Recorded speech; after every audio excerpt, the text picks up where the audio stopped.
Team उठणार, धनंजय मुंडेसारखी टोळी त्याजवळ, फडणवीस जवळ धनंजय मुंडेसारखी टोळी, पैसे कमिणारी काढणारी ती म्हणून एखाद्या दिवस की मग पाहुण्यामुळे उठला काय हो म्हणून एखादं मला तोंड बंद करायसाठी केलं असं, मला पाहुणा रावळा काही नाही बाप. हा मग ते माझ्या बापावर जरी केस झाली तरी सोडणार नाही चुकीचं काम असल्यावर, मग पाहुण्याचा तो विषय संपला.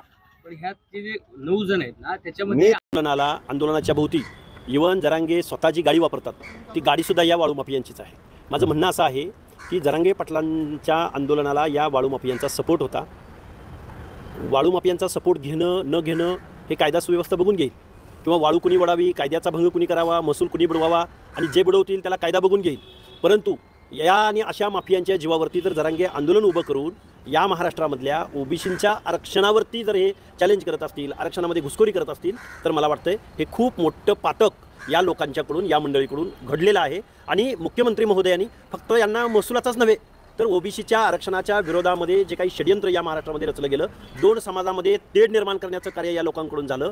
या लोकांना कठोरातली कठोर शिक्षा झाली पाहिजे. आणि याच्या पाठीमागं हे षडयंत्र रचणारा, आता जे दसांच्या भाषेमध्ये बोलायचं म्हणलं तर यांचा आका कोण होता, त्या आकाचा पहिल्यांदा शोध झाला पाहिजे. आणि आका हा शब्द आता परत मला वाटतं या महाराष्ट्रामधला बिनीचा शब्द आहे, तर या आकाचा शोध घेतला गेला पाहिजे. तुम्ही त्यांच्यावरती षडयंत्र असल्याचा आरोप करताय, मात्र त्यांचं असं म्हणणं आहे की हे सगळं देवेंद्र फडणवीसांचं षडयंत्र आहे आणि त्यांना रोखण्यासाठी हे सगळं सुरू आहे असं त्यांचं म्हणणं आहे. जी कारवाई झाली ती योग्य वाटते का तुम्हाला? हे सगळं हे बघा, वाळू ओढणाऱ्यांना, महसूल बुडवणाऱ्यांना, गोदावरी नदीची चाळण करणाऱ्या लोकांना, टिप्पर किंवा महसूल बुडवणाऱ्या लोकांना, यांना काही देवेंद्र फडणवीसांनी आमंत्रण दिलं होतं का तुम्ही अशी वाळू ओढा म्हणून?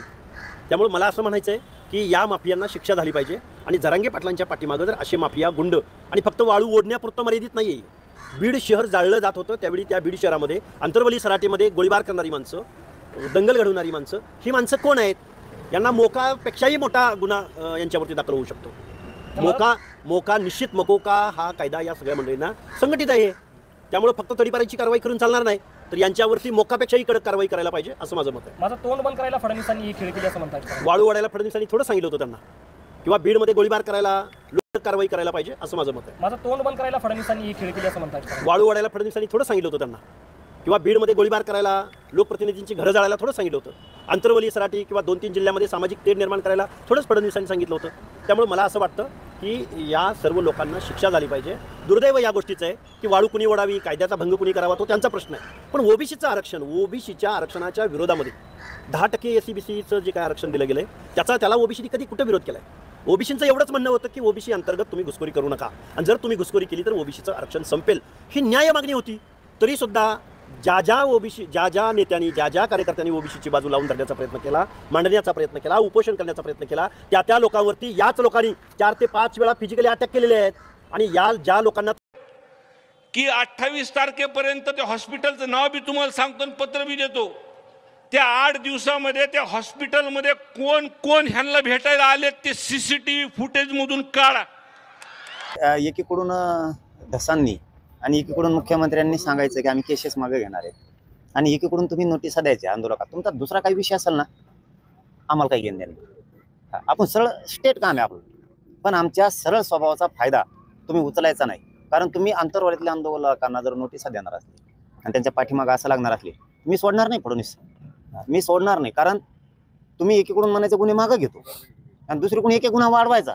म्हणजे तुम्ही मराठ्यांना जर वेटीस धरायचा प्रयत्न केला तर तुमचा कार्यक्रम लावायला मला वेळ नाही लागणार. हे बघा, इथं एक प्रामाणिक काम करणारा आंदोलकाला तुम्ही विकत घेऊ शकत नाही, त्याच्यावरती प्रेशर आणू शकत नाहीत, आणि तुम्ही आमचं काही करू बी शकत नाही.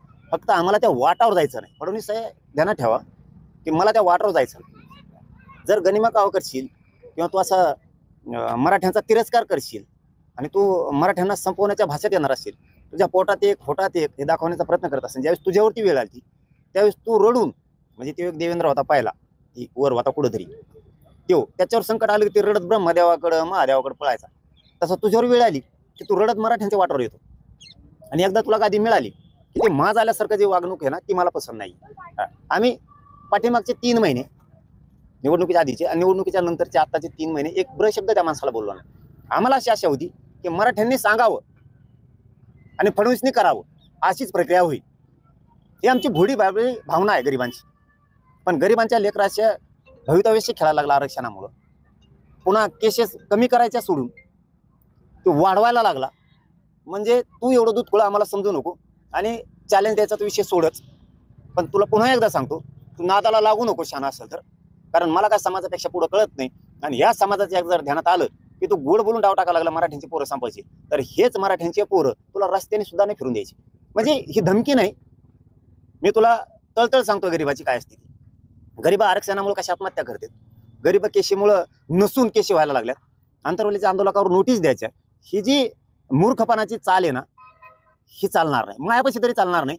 म्हणून पुन्हा एकदा सांगतो की जी बेमानी गद्दारी हे शब्द आहे ना, तुझ्यावर शिक्का पडू देऊ नको. कारण ह्या भोळ्या बाबड्या जनतेनं, आम्ही सरळ लोक आहेत म्हणून सरळ हाताने या समाजानं मदत केली, म्हणूनच तू रडकुंडीला आला होता. तुला ही आनंदाची गादी कधीच मिळू शकत नव्हती. या राज्यात मराठ्यांशिवाय पान हलू शकत नाही. आता तुझं भागलं म्हणून जर तू आता उलटणार असला तर हे तुझ्यासाठी घातक असणार आहे, लक्षात ठेव. मी सहन करणार नाही आणि मराठी सुद्धा इथून पुढे सहन नाही करणार. कारण सत्ता आल्यावर तू आता मराठ्यांना जर पायाखाली दाबविणार असला तर हे मराठे तुझ्या पक्षाला सुद्धा दम नाही खाणार. आणि कोणत्या मराठ्याला त्याच्या पक्षातल्या मान्य हे मला सांगा की केस मागे घेईन म्हणायचं म्हणला आणि आता म्हणतोय एक वाढवायला लागलाय, नोटीस द्यायला लागलाय आंतरवलीच्या आंदोलकाला. आता राज्यातल्या सुद्धा दे. कोणत्या त्याच्या पक्षातल्याही मराठ्यांना हे मान्य की मराठ्यांचेच मुर्दे पाडताना तुम्ही उघड्या डोळ्यानं बघताय. आरक्षण देऊनही पोरांना शिक्षण घेता येत नाही, हक्काचं असूनही ओबीसी मधलं आरक्षण देत नाही आणि केस सुद्धा वाढवा लागला. कोणत्या मराठ्याला मान्य? हीच वेळ सत्ताधारी पक्षातल्या मराठ्यांवरती जर आली तर तुम्ही सहन करणार का? मग मीही करणार नाही. त्यांनी चूक सुधाराव, त्यांनी दिलेल्या नोटीसी त्या मागं घ्यावात. आम्ही सन्मानाची देवेंद्र फडणवीसला वागणूक द्यायला तयार आहेत. पुढच्या काळात सन्मान हा शब्द त्यांनी मग डोक्यातून काढून टाकायचा. कारण या लोकांनी तुला तिथं बसवलंय म्हणून तो शान वाढली. जर मान सन्मान घ्यायचा असला तर मान सन्मान जनतेला द्यावा लागतो. ज्या जनतेनं तुला सन्मान दिला ना त्या जनतेला अगोदर द्यावा लागतो. आणि तू जर जनतेला देणार नसला तुला मिळणार नाही, हे लिहून ठेव. तर हे तुमच्यासाठी घात आहे. बाकीचं तुमचं काय असं ना, मला देणं घेणंच नाही म्हणतो तर, पण तुम्ही आंदोलक म्हणून त्यांना नोटिसा दिल्यात हे देण्यात ठेवा. दोन्ही गुण आहेत त्यांच्यावरती. मला बाकीच्याच देणं घेणंच नाही. मराठा आंदोलक म्हणून त्यांना नोटीस आहे हे मला माहिती. बाकीचं मला देणं घेणं नाही, विषय संपला.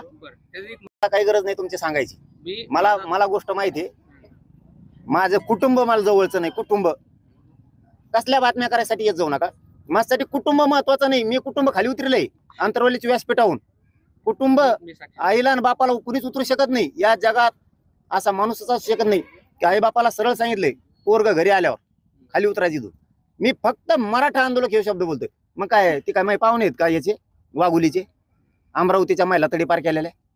इथं मी जोपर्यंत आंदोलनात आहे तोपर्यंत मराठा म्हणूनच आहे. हा, मग ते माझ्या बापावर जरी केस झाली तरी सोडणार नाही चुकीचं काम असल्यावर. मग पाहुण्याचा तो विषय संपला.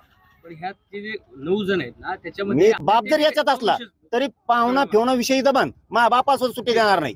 पण आंदोलक मराठा आंदोलक म्हणून जर तुम्ही त्यांना नोटीस देणार असल्या तर मी आंतरवालीच्याच नाही राज्यातली कोणचीच सहन करू शकत नाही. नोटीस नाही, डायरेक्ट तडीपारीच्या हा, तेच काय जे असेल ते मी तर बघितलंच नाही आणखी.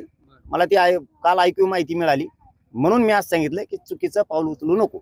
आणि काही लोकांना 6 महिने, काही लोकांना 9 महिने. तुमचं दुसरं काय असू द्या म्हणतो तर आम्हाला आनंद आहे. तर तुमचं दुसरं काय असू द्या, मराठा आंदोलक म्हणून तुम्ही करणं चुकीचं आहे. मला एवढंच माहिती. दुसरं काय असेल ना तुमचा बिनधास्त बघा. एक ब्र शब्द काढल्यावर बोला. आयुष्यात काढला नाही, इथून पुढे काढणार नाही. त्याची आयडिया अशी की दोन्ही कंबाईन केले ते. पण मी आई बापाला किंमत देत नाही समाजापुढं. शेवटचं घेतो पाटील. 15 तारखेचं आपलं जे आहे देवेंद्र फडणवीसकडे उत्तर. अख्खे मराठी राज्यातले 6 कोटीमय पाहुणे. मग आता उद्या असं म्हणणार का तुम्ही की तो ह्या पाहुण्यावर गुन्हा दाखल झाला म्हणू नको गुन्हे मागे? पुरं मराठीच पाहुणे आहेत राज्यात. प्रत्येक जातीत आपले पाहुणेच आहेत सगळे. मग आता नातं जोडीत बसायचं का? दलितात आहेत, मुस्लिमात आहेत. एका दलितावर जर गुन्हा दाखल झाला तर दुसऱ्या दलिताने बोलायचंच नाही का? मग त्याला म्हणणार तो पाहुणा आहे म्हणून बोलू तू. मग आता असं सुरू आहे का?